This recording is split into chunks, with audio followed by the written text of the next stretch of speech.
Welcome back to my YouTube channel. मैं अनुराग मिश्रा आपको बताने वाला हूँ लॉ ऑफ एविडेंस के टाइप्स के बारे में। क्या आप जानते हैं कितने टाइप्स का होता है? तो आज मैं बताऊंगा आपको। There are two types of evidences. भारतीय साक्ष्य अधिनियम 2023 और एविडेंस एक्ट 1872 में ये डिफाइन किया गया है। सबसे पहला देखिए, दो ही प्रकार का एविडेंसेस होता है मुख्य रूप से, और अगर देखा जाए तो कई प्रकार के भी होते हैं, तो मुख्य रूप से दो ही होता है। तो सबसे पहले मैं आप लोगों को बता दूं कि ओरल एविडेंस सेक्शन 54 में डिफाइन किया गया है और डॉक्यूमेंट्री एविडेंस सेक्शन 55 में डिफाइन किया गया है। तो हम सबसे पहले आप लोगों को दिखा दें कि ये देखिए, मेरे यहाँ पर टिक लगा दिया हूँ कि टाइप्स ऑफ एविडेंस के बारे में। और दूसरा मैं बता दूँ कि मैं अभी जो मैं पढ़ा रहा हूँ, आप लोगों को बता रहा हूँ, वो भारतीय साक्ष्य अधिनियम से पढ़ा रहा हूँ 2023, और दूसरे से भी मैं मिलाकर बता रहा हूँ जो 1872 से डिफाइन किया गया है। तो मैं आप लोगों को बता दूं कि ये हमारा ओरल एविडेंस है और ये हमारा डॉक्यूमेंट्री एविडेंस है। इसे सेक्शन 55 में डिफाइन किया गया है, 55 में, और इसे 54 में डिफाइन किया गया है। मैं आप लोगों को बता दूं कि बहुत ही आसानी से ये समझ में आ जाएगा। और चलिए मैं आप लोगों को शुरू करता हूं। ओरल एविडेंस क्या होते हैं, मतलब कि वो कौन सा ओरल एविडेंस कहा जाता है, किसे कहा जाता है ओरल एविडेंस। काफ़ी लोगों को ये नहीं पता है, तो मैं आप लोगों को बता दूं कि ओरल एविडेंस उसे कहते हैं, जैसे कि मान लीजिए यहाँ पर है ओरल एविडेंस, इसके साइड में आप लोग देख सकते हैं, यहाँ पर गवाह के मौखिक बयान। जब कोई व्यक्ति मौखिक गवाही देता है और वो मतलब कि आँखों से हत्या होते, चोरी होते देख लेता है, वो आई विटनेस, उसे ओरल एविडेंस कहते हैं, उसे कहा जाता है। आप लोग ओरल एविडेंस के बारे में समझ गए। डॉक्यूमेंट्री एविडेंस क्या होते हैं? डॉक्यूमेंट्री एविडेंस के बारे में मैं बताने वाला हूँ, यहाँ पर है।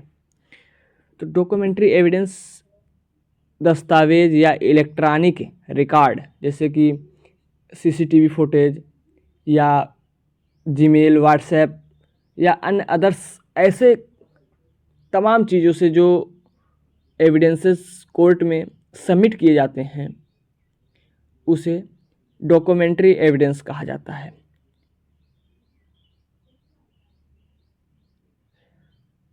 और ये हमारा तीसरा एविडेंस है। एक मिनट,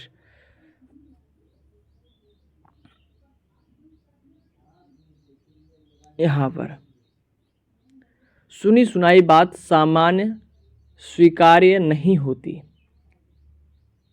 इसे इंग्लिश में हैरी एविडेंस कहा जाता है।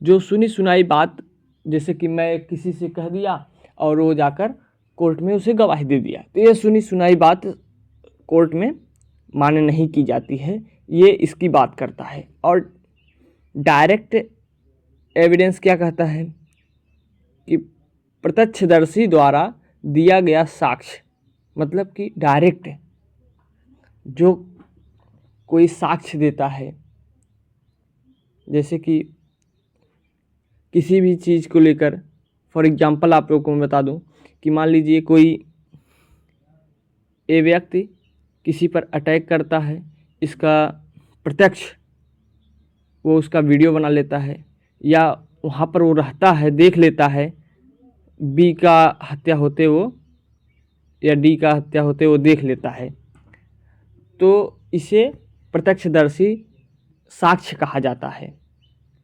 और यहाँ पर इसको दिया गया है। अब चलिए हम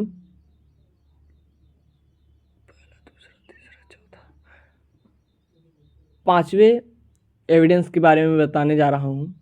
ये क्या होता है, यहाँ पर ये दिया गया है सरकमस्टांशियल एविडेंस। ये क्या होता है, बहुत ही इसका नाम थोड़ा अटपटा है। इसमें मैं आप लोगों को बता दूं कि परिस्थितियों के आधार पर अपराध सिद्ध करने वाला साक्ष्य कहलाता है। जैसे कि मान लीजिए, इसका मैं एक एग्जाम्पल देने वाला हूँ कि ये एग्जाम्पल मैं आप लोगों को दे दूं कि मान लीजिए कोई एक व्यक्ति है ए और कोई एक व्यक्ति है बी, ठीक है। ए ने कहीं पर चोरी किया और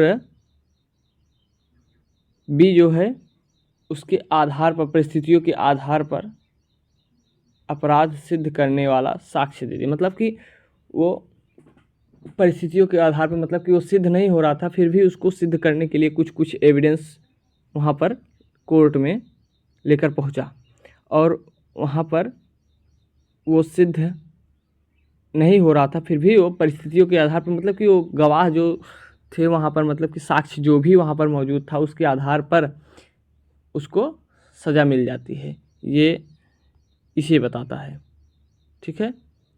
चलिए अब हम बात करेंगे डिफरेंस के बारे में।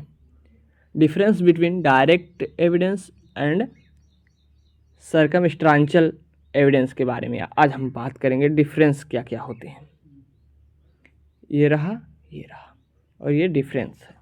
इन दोनों में डिफरेंस क्या क्या है, तो डिफरेंस हम इसके आधार देखेंगे, ठीक है। डायरेक्ट में सबसे पहले हम देखेंगे घटना को सीधे सिद्ध करता है, ये डायरेक्ट एविडेंस। और दूसरा वो बताता है कि सीधा प्रमाण इसमें होता है। उदाहरण, मैंने हत्या होते देखी या देखा हूँ, ये डायरेक्ट एविडेंस होते हैं। और सरकमस्टांशियल में परिस्थितियों के माध्यम से सिद्ध करता है, ये प्रत्यक्ष गवाह होते हैं।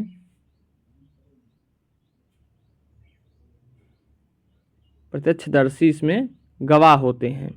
प्रत्यक्षदर्शी नहीं, इसमें प्रत्यक्षदर्शी गवाह नहीं होते हैं, सॉरी, इसमें प्रत्यक्षदर्शी गवाह नहीं होते। इसमें डायरेक्ट में प्रत्यक्षदर्शी गवाह होते हैं, इसमें प्रत्यक्षदर्शी गवाह नहीं होते हैं।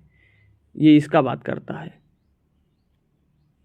इसमें अप्रत्यक्ष प्रमाण होता है, खून लगे कपड़े, हथियार, सीसीटीवी, फिंगरप्रिंट आदि, इन सब चीज़ों से मतलब कि इसका एविडेंस इकट्ठा किया जाता है, एविडेंस कोर्ट में प्रोवाइड किया जाता है और इसके आधार पर कोर्ट अपना जो है जजमेंट देती है। तो आई होप कि आप लोगों को ये वीडियो पसंद आया होगा और समझ में आया होगा। आप लोग जाकर सेक्शन 54 और सेक्शन 55 को पढ़ लीजिए, टाइप्स को याद कर लीजिए, ये कितने प्रकार का होता है, और डिफरेंस को याद कर लीजिए। इसको पढ़ने के बाद आप लोगों को डिफरेंस तो क्लियर ही हो गया होगा, मुझे जहाँ तक आपको आशा होगा, विश्वास होगा। और अगर आप लोगों को पढ़ने में अच्छा लगा हो तो वीडियो को लाइक कर दीजिए, वीडियो को शेयर और चैनल को सब्सक्राइब कर दीजिए। धन्यवाद।